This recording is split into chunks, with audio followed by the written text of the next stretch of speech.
여러분 안녕하십니까? 윤석열 대통령이 취임 2주년을 맞아 기자회견을 열었습니다. 오늘 윤 대통령은 사전 원고를 준비하지 않았습니다. 좀 늦은 감이 있지만 약 2시간 정도 국민 앞에 향후 국가 운영 기조와 부임과 관련한 심정을 진솔하게 토로했습니다. 정치, 외교, 안보, 경제, 사회 분야 등의 순서로 배석한 기자들의 질문을 받고 허심탄회하게 대답하고 설명을 곁들였습니다. 윤 대통령의 회견을 본 국민들은 대개 긍정적인 반응을 보냈고 이런 시간을 자주 가졌으면 좋겠다고 피력했습니다. 가장 예민한 부분인 정치 분야에서 윤 대통령은 먼저 한동훈 전 비대위원장과의 관계를 언급하고 최상병 특검, 김건희 특검 등을 거부할 뜻을 밝혔습니다.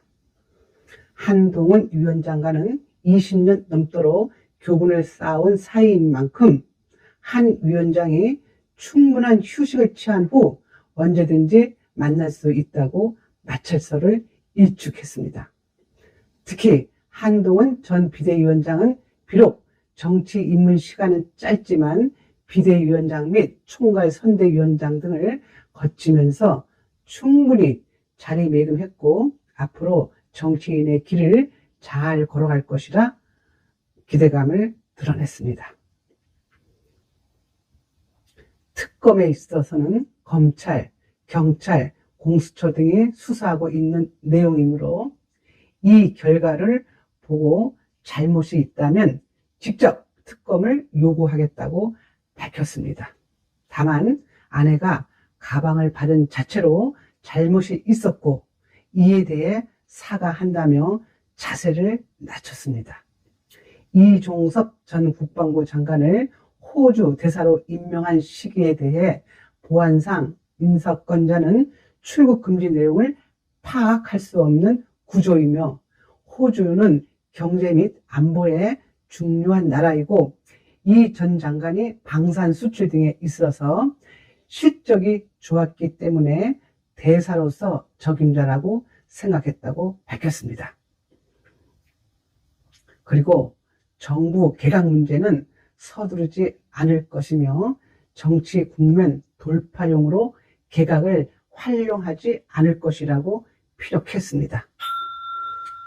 외교, 안보 분야에서는 미국의 정치 상황이 어떻게 변하든 한미 관계는 튼튼한 신뢰를 형성하고 있다고 밝혔습니다.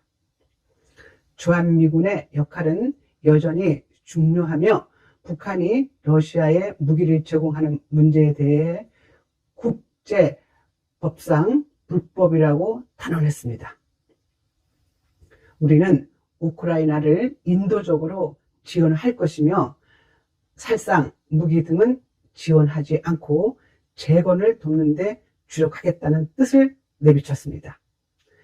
일본과는 양측의 입장차가 존재하지만 특히 북핵 대응과 경제협력 등을 놓고 볼 때 각오사가 걸림돌이 될 수 있지만 참고 가야 할 길을 걸을 것이라는 뜻을 밝혔습니다. 러시아의 푸틴과도 대치 국면을 만들지 않고 사항별로 협력할 것은 협력하고 경계할 것은 경계하겠다고 말했습니다. 경제 분야에서는 금융투자소득세를 폐지하고 증시를 활성화하겠다고 했습니다. 금투세를 폐지하지 않으면 엄청난 자금 이탈이 오고 이는 막대한 타격으로 이어진다는 것입니다. 이에 대해서는 야당의 협조가 중요하며 민주당의 협조를 요청했습니다. 연금 개혁에 있어서 역대 정부가 방치했지만 윤석열 정부는 매년 국회에 연금 개혁 보고서를 냈고 6,000쪽 제30권 분량의 자료를 제출했다고 밝혔습니다. 사회 분야로서 국토 균형 발전을 위해 24번의 민생 토론을 거쳤고 244개의 과제를 점검하였다고 했습니다. 특히 저출산 문제는 국가 비상사태임을 직감하고 경제 성장을 강력히 추구하는 경제기원 같은 저출생 대응 계획부를 신설하겠다고 밝혔습니다. 저출산 문제에서 국민의 의식구조 변화가 필요하다면서 수도권 집중, 가정의 가치 소홀 등 저출산 문화로 자리 잡았다고 밝혔습니다. 지금까지 김선혜의 직원직설이었습니다. 감사합니다.